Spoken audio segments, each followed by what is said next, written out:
pues en esta ocasión nos toca comentar, reflexionar, debatir respecto al tema de la candidatura independiente de Marichuy, que es la que está siendo propuesta por parte del SIC, y que bueno, pues el ZLN también está apoyando, respaldando la candidatura, y pues que es polémica la discusión, ¿no? Hay un sector que dice que divide el voto a la izquierda una vez que llega al registro, hay otro sector que dice que no, que enriquece el debate político, la agenda, porque esa candidata mete temas a la agenda electoral que ningún otro trae consigo, y pues es decir, pros y contras. Y ustedes qué opinan, por ejemplo, Nahum, ¿tú cómo ves aquí?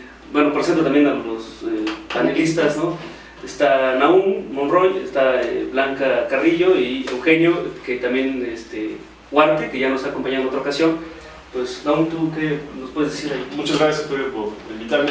Yo quiero destacar, por principio de cuentas, que la candidatura de Marichuy es novedosa porque está intentando unificar los movimientos sociales por la base, algo que es fundamental para la izquierda mexicana y para un sexenio que tuvo episodios tan desastrosos como la situación de Ayotzinapa, como la situación de Nochixtlán, como el incremento de los índices de los feminicidios. Es fundamental la articulación de los movimientos sociales, y me parece que Marichuy, desde el inicio, el Consejo Indígena de Gobierno apuntó a este objetivo.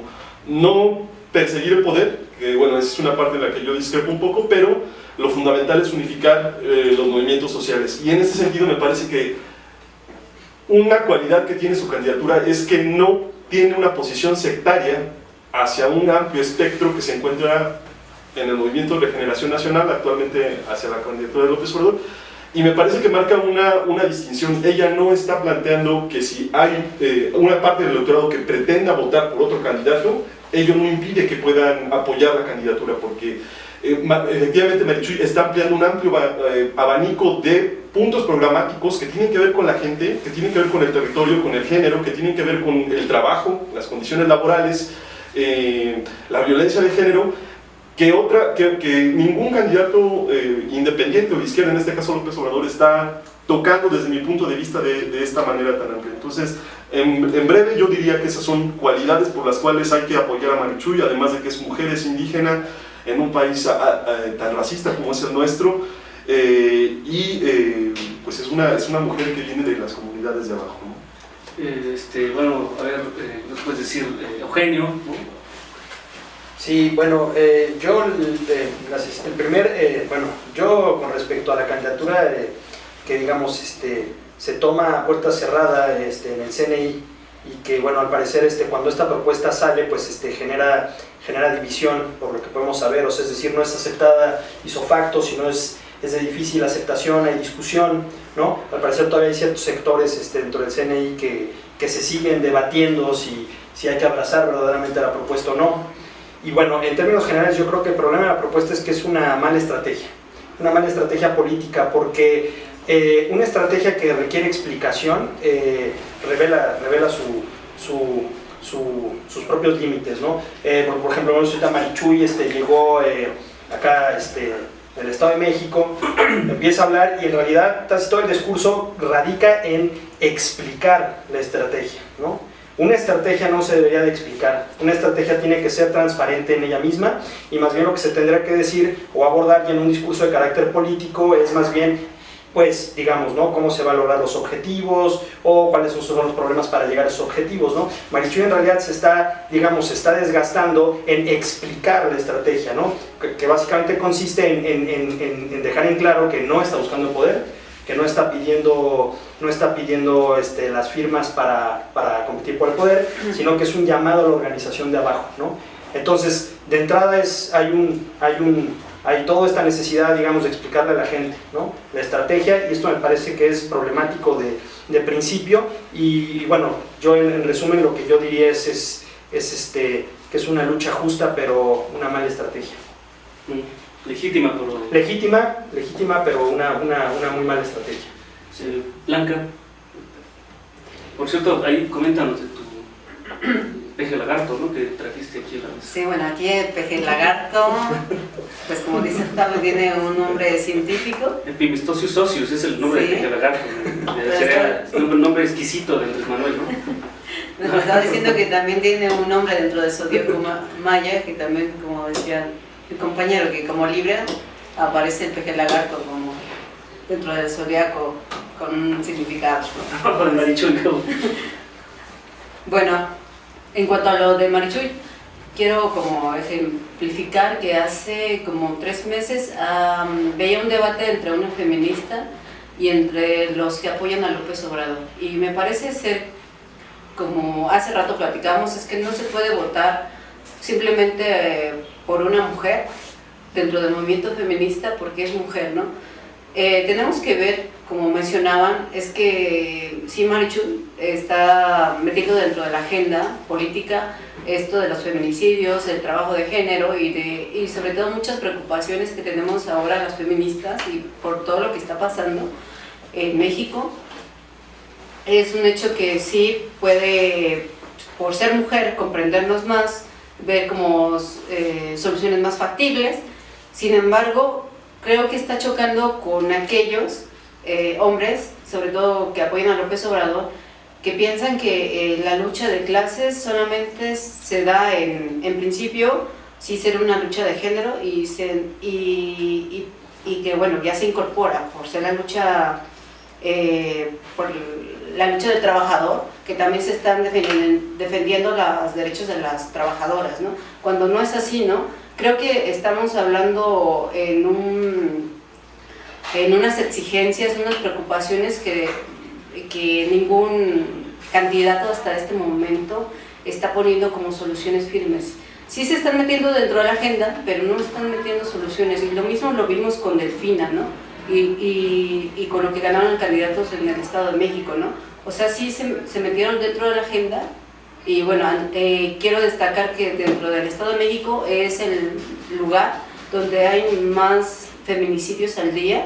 Creo que son alrededor de 6 mujeres mueren al día en el Estado de México y no hay hasta este momento soluciones factibles. Se habla mucho, se promete mucho, pero no hay alguien que diga cómo solucionar. Bueno, y la pregunta también sería, ¿alcanza el registro o no alcanza el registro?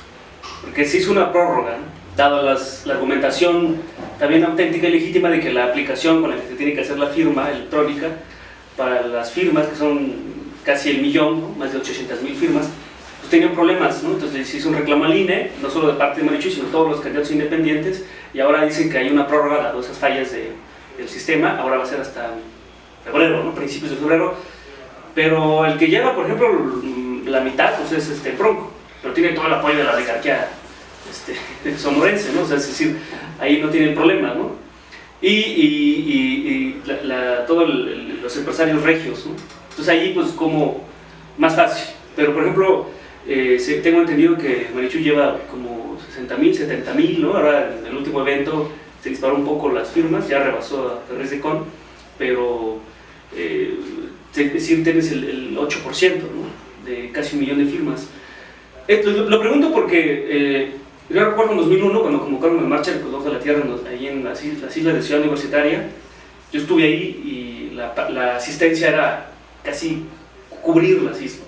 La masificación, la convocatoria del ZLN en ese momento era una, la del evento que se realizó apenas en Ciudad Universitaria, creo que fue 28 de noviembre, pues no se alcanzó. El propio cantante de Café Tacuba dijo, no hay la gente que esperábamos, ¿no? O sea, ¿qué pasa ahí? Hay una crisis del ZLN, del proyecto del ZLN, la convocatoria, que al final esto se hace con gente, pues, ¿no? O sea, por mucho que tengas un gran programa, que creo que es una gran candidata, creo que tiene un gran programa, pero esto se hace con gente. Y no solamente con recursos, me refiero a que eso los tiene el Bronco, sino con la gente, pues. O sea, la gente tiene que identificarse con tu proyecto.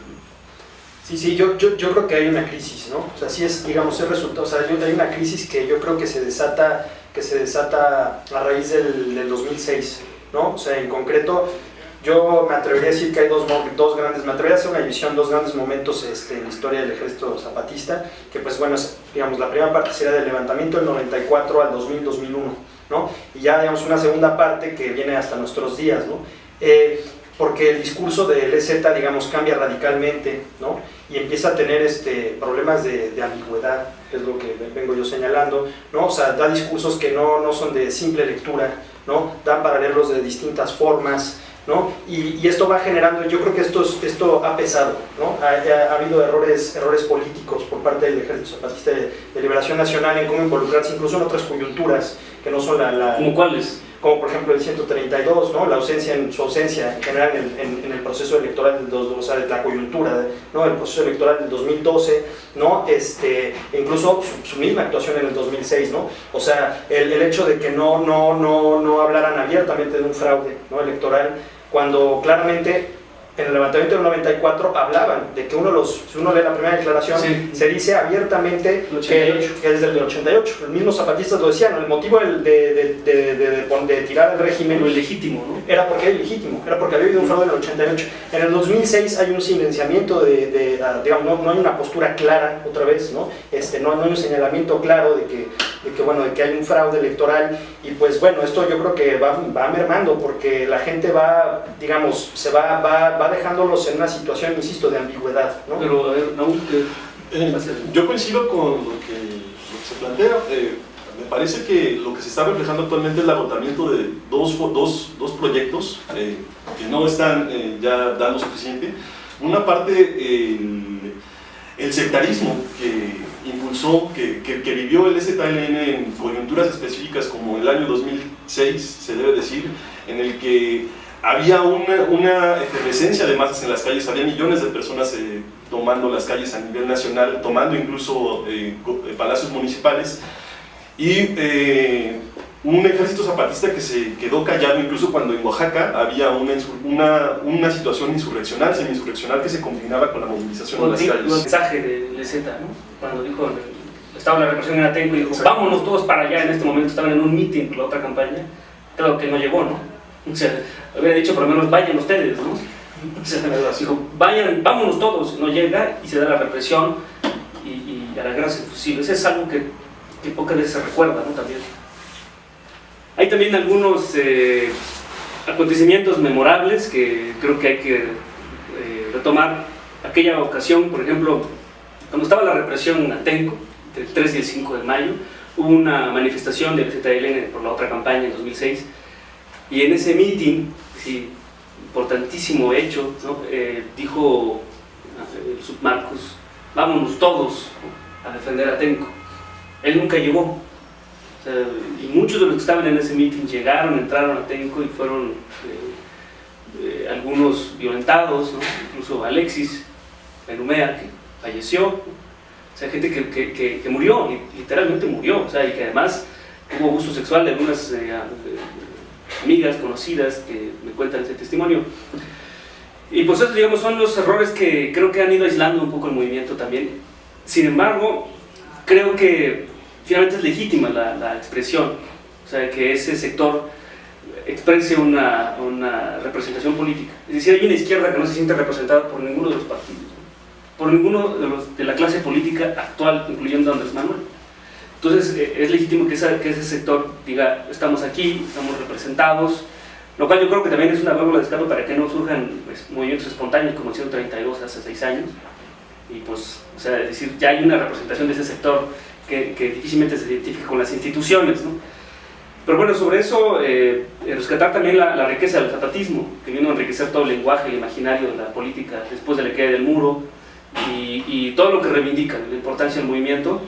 Pero coincido contigo, o sea, más allá de lo legítimo, los errores políticos en la estrategia, ¿no?, que tienen ahora efectos de no tener la gran convocatoria como hace 15 años, 16, 17 años, en la casa de la UNAM, que ha arropado siempre al zapatismo, ¿no? Y pues eso, sí, yo mencioné una crítica al ZLN, pero me parece que hay que también darle la vuelta, porque actualmente está proliferando entre sectores de Morena, y eso a mí me preocupa, el dicho de que la candidatura de Marichuy va a dividir el voto, y peor aún, la calumnia de que está siendo conducida para intereses del salinismo.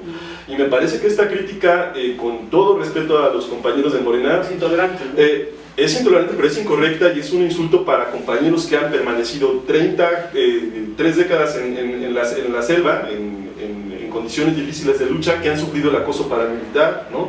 Que han sufrido bajas importantes, que sobre todo se trata de comunidades campesinas pobres que han sufrido desplazamientos. Se me hace un insulto, y yo quiero en ese sentido también decir que debemos distinguir, también en estas críticas, a mí me parece que también hay veces en las que no se distingue un sector del movimiento social que es de la base de Morena, que también está, que en su momento apoyó de manera masiva en el antes PRD, de manera masiva las luchas del BZLN, que salió a manifestarse, y un sector también compuesto de burócratas, de gente del partido de Morena, que pues no necesariamente tienen una trayectoria de lucha, es gente que ha estado en posiciones de poder en el régimen durante muchas décadas, y que también es gente a la que desafortunadamente López Obrador pues les ha abierto las puertas y no tiene empacho de juntarse con ellos, ¿no? Entonces a mí, yo para resumir esta pequeña posición, a mí me parece que hay dos posiciones que son desafortunadas y que no sirven para aproximar al movimiento, ni para unificar el movimiento. Uno, decir que el STLN y la candidatura de Marichuy favorece la división de la izquierda. Esto es una mentira, porque López Obrador no está tocando toda una serie de puntos que sí lo está haciendo Marichuy, y por otra parte, la contraria, decir que todos en el movimiento de López Obrador son peje zombies. A mí me parece que este también es una visión errónea, sectaria, y que no contribuye a reconocer la biografía y la lucha de millones de personas que también están en el movimiento social y que también tienen muchas historias. No nos respondiste si alcanza o no el registro. Pues me parece que es demasiado pronto, Octavio, decir esta situación. Yo tengo la esperanza de que sí pueda juntar las firmas para el próximo febrero. Pero no como esperanza, o sea, por ejemplo, los números tienen un comportamiento estadístico, o sea, llevan el 7-8%. Sí, diciembre es un mes muertos de posadas, ¿no? O sea, la verdad es que difícilmente la gente está en la agenda de lo público. Pero bueno, o sea, enero es el arranque, enero es el mes definitorio para que se alcance o no, y ese es el tema, ¿no? O sea, porque pues no solo debe representar un sector marginal, sino digamos una buena parte, y por eso el reto de poner ese alcance de firmas, ¿no? Yo creo que estás como siendo muy desesperanzador tu postura, porque, o sea, es cierto que viene diciembre, viene enero, ¿no? Y como que son meses como importantes para ver si se van a alcanzar los votos. Pero creo que hay mucho desconocimiento de qué es lo que está luchando Marichuy. Yo creo que tiene mucho relacionarlo con el indigenismo institucional, con el indigenismo que está olvidado, el indigenismo que no representa a la población que se quiere, no sé, quiere ser más cercana a ser ricos, a ser millonarios, a estar como más con esto de las modas. Y creo que olvidaron de lado la lucha por la que los pueblos indígenas han luchado por cientos y cientos de años, ¿no? Que es la lucha por la tierra, la lucha por el reconocimiento de sus derechos y reconocimiento de sus saberes, ¿no? Y toda esta riqueza que nos vienen a aportar, ¿no?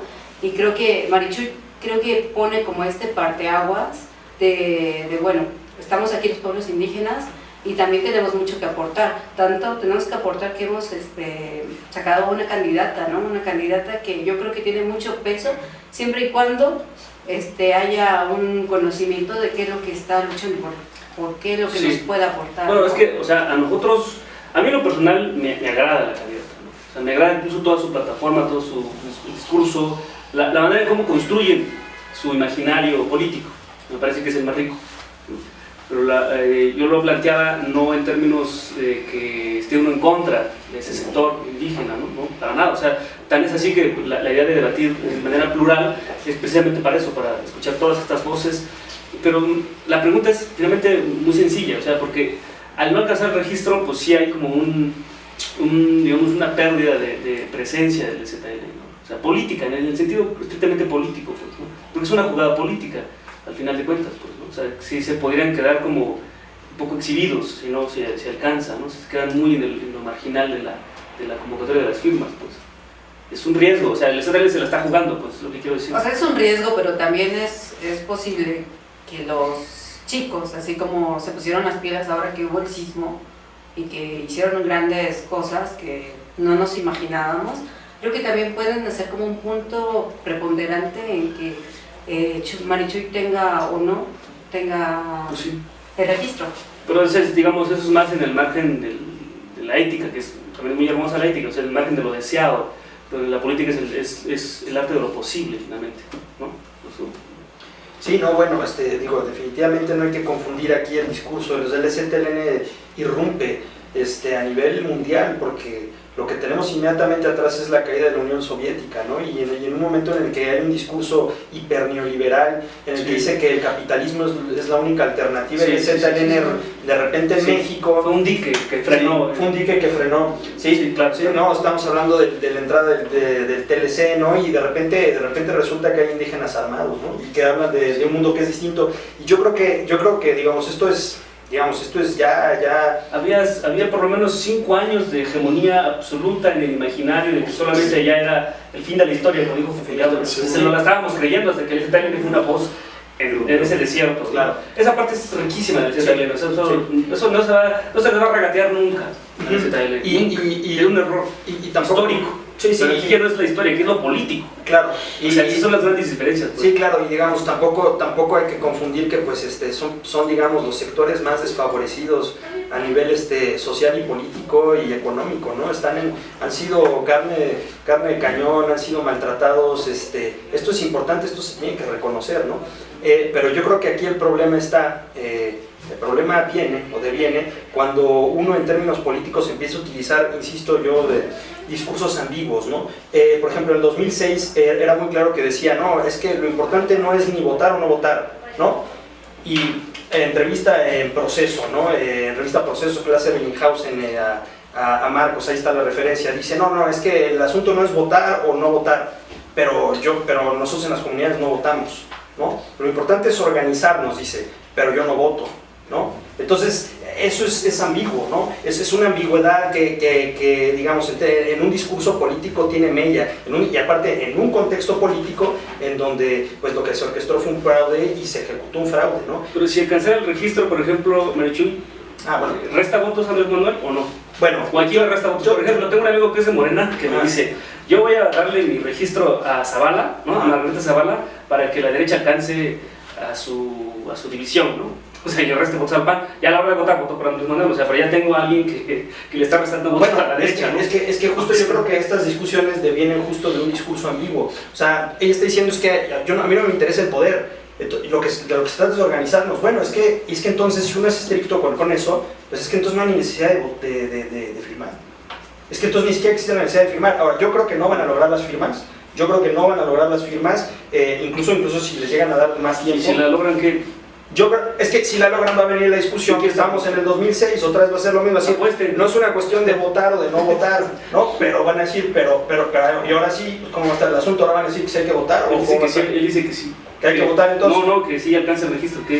Bueno, yo creo que no. ¿Qué hay de por medio? ¿Qué hay de por medio? Pues no, no, aquí, o sea, y de todas maneras, aunque alcanzar el registro o no alcanzar el registro, el asunto está en que si nosotros somos estrictos con su propio discurso, con el de ellos, ¿no? Es que tenemos que dejar de ver la boleta y lo que tenemos que voltear a ver, ¿no? Es a la organización, ¿no? Entonces da igual, entonces hay que tomarles la palabra y entonces, pues es que entonces no hay que ni firmar, es realmente importante, ¿no? Y si es importante, entonces a mí, francamente, no queda claro porque sí, ¿no? Y ellos dicen, no, es que lo que pasa es que yo quiero decir, ¿no? Yo quiero informar de mi situación, quiero una plataforma, ¿no? Bueno, eso está bien.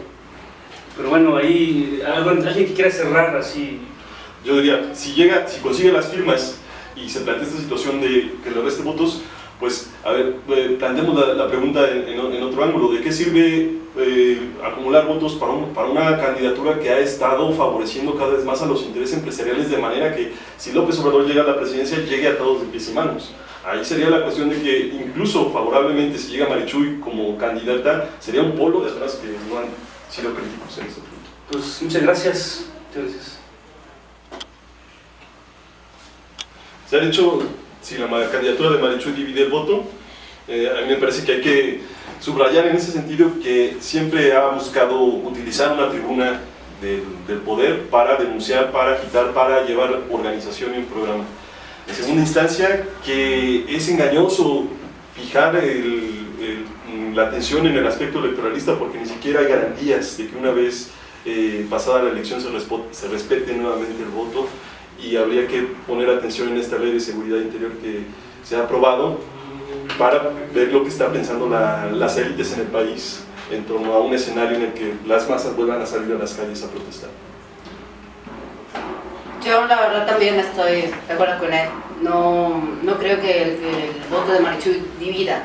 Yo creo que estamos en el ganar-ganar, ¿no? Y si la izquierda en realidad está preocupada por su pueblo, está preocupada por defender los derechos, yo creo que llega un momento entre que López Obrador y Marichuy podrían incluso trabajar juntos la candidatura. Órale. Eugenio. Sí, bueno, yo lo que creo es que independientemente de lo que pase con Marichuy y las firmas, no podemos, yo creo que tenemos que tomarles la palabra con el organizarnos, ¿no? Yo creo que hay que organizarnos, abajo y a la izquierda, en eso estoy totalmente de acuerdo. También yo creo que esto sí hay que hacerlo y que también no hay que dejar, digamos, de visualizar el nivel de represión al que están sometidos estos pueblos, ¿no? Sin embargo, también hay que tener pero no hay que perder también el eje, digamos, más de totalidad, ¿no? Que más bien lo que parece ser es que se está cocinando un fraude, ¿no? Electoral y pues bueno, ¿no? Más bien vamos a tener más bien que pensar, yo creo, más bien en esas coordenadas, ¿no? Sí, yo quisiera decir algo más arriesgado, una reflexión más arriesgada, no va a agradarle a muchos, pero eso es una postura finalmente.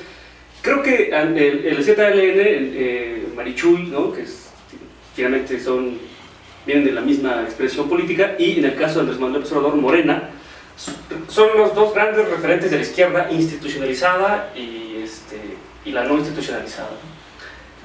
Lo que yo vi en el evento de Marichuy, de no tener esa gran convocatoria en las islas de Ciudad Universitaria, y los tiempos del propio Andrés Manuel, esa simbiosis entre su cuerpo y el partido, ¿no?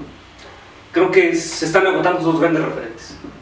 La izquierda se va a tener que reinventar en los próximos 8 años. A esta generación política le toca asumir esa responsabilidad.